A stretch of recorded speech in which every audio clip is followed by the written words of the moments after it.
प्रतिशतता के इस वीडियो में हम देखेंगे ऐसे प्रश्न जिसमें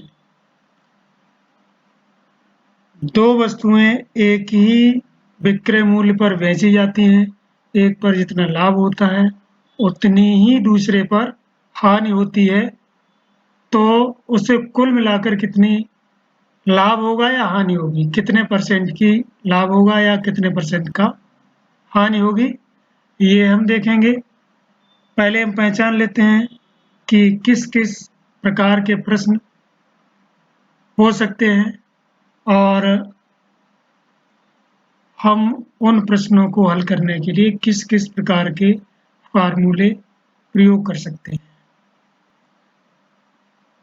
ध्यान दें इधर, यदि सोहन दो बकरियों को एक ही दाम पर बेचकर एक पर 10% लाभ कमाता है और दूसरी पर 10% हानि भुगतता है, तो ये ऑप्शन दिए हुए हैं। उसे न तो लाभ होगा न तो हानि होगी, उसे 1% का लाभ होगा, उसे 1% की हानि होगी, उसे 2% की हानि होगी। ये आया हुआ प्रश्न है परीक्षा में, IAS प्री परीक्षा, तो महत्वपूर्ण है और आते भी रहते हैं। इस प्रकार के सभी परीक्षाओं में प्रश्न आते हैं। यहाँ पर देखना है एक ही दाम, पहली कंडीशन, दोनों वस्तुएं एक ही दाम पर बिकी होनी चाहिए। दूसरा, ये अलग अलग भी हो सकता है, जितना लाभ उतनी ही हानि, उतनी ही दर हानि की होनी चाहिए, ऐसा हो भी सकता है, नहीं भी हो सकता है। लेकिन हम ऐसा होने वाले प्रश्न ही पहले देखेंगे। यहाँ 10% है,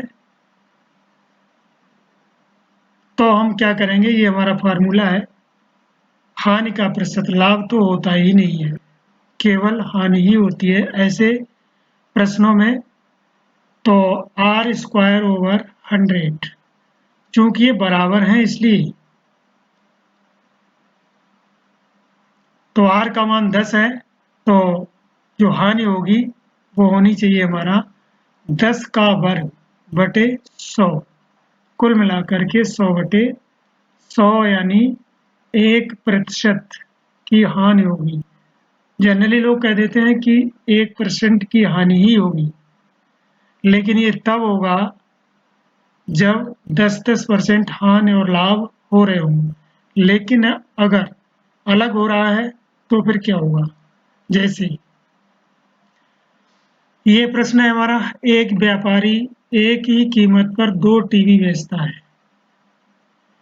एक पर उसे 20% लाभ जबकि दूसरे पर 20% हानि होती है, तो ये 4 ऑप्शन में से एक सही है, उसे न तो लाभ होगा और न हानि, उसे 1% का लाभ होगा, उसे 2% की हानि होगी, उसे 4% की हानि होगी। हमने यहाँ लाभ लिखा है, हानि नहीं लिखी है। हो सकता है इससे अनुमान लग जाए कि ये सवाल ये गलत है, लेकिन ये गलत नहीं है। वास्तव में इस फार्मूले से हम जब करेंगे प्रश्न को, तो r का मान 20 है, तो 20 का वर्ग बटे 100, यानी 400/100, यानी 4% की हानि होगी। जो 1% वाला कंफ्यूजन था वो दूर हो गया है। ये तभी होगा 1% जब दोनों 10-10% होंगे, 20-20 होंगे बढ़ जाएगा, 30-30 होंगे तो r² यानी कि 9% हो जाएगी हानि। तो यहाँ पर अब एक और प्रश्न आ सकता है।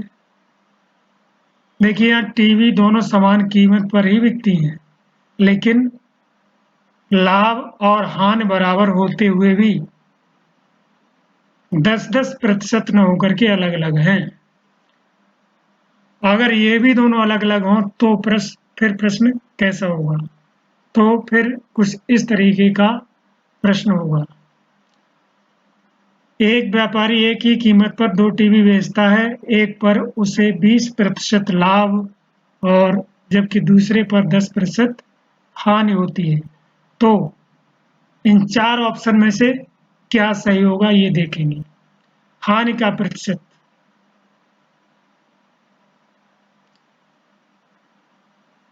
ये सूत्र है 100 x minus y minus 2x y बटे 200 प्लस x माइनस वाई।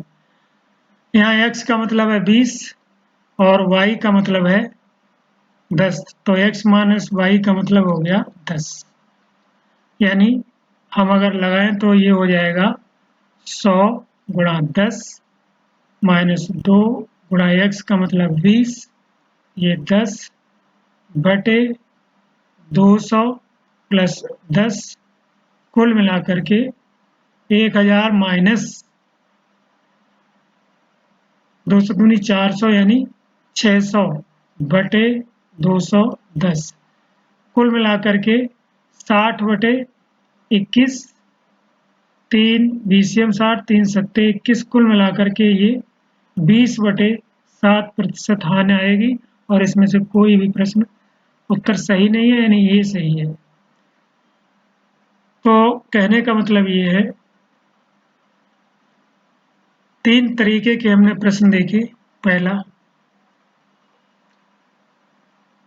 एक ही दाम पर दोनों वस्तुएं बिक रही हैं और दोनों का लाभ और हानि प्रतिशत बराबर यानी कि 10-10 है, तब 1% आप लगा सकते हैं। दूसरा,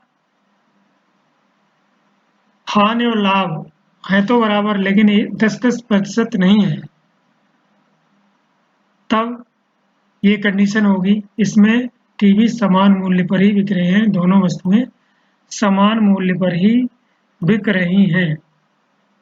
तीसरा, सामान्य मूल्य पर तो बिक रही हैं दोनों वस्तुएं, लेकिन लाभ और हानि के प्रतिशत अलग अलग हैं, तब फिर ये फार्मूला लगेगा। मतलब समान मूल्य पर बिकने वाली वस्तुएं 2 अगर हैं तो उन्हें बेचने पर कुल हानि होगा या कुल हानि होगी या कुल लाभ होगा, कितना होगा परसेंट, ये हम निकाल सकते हैं। इन 3 प्रश्नों के आधार पर हमने ये देखा है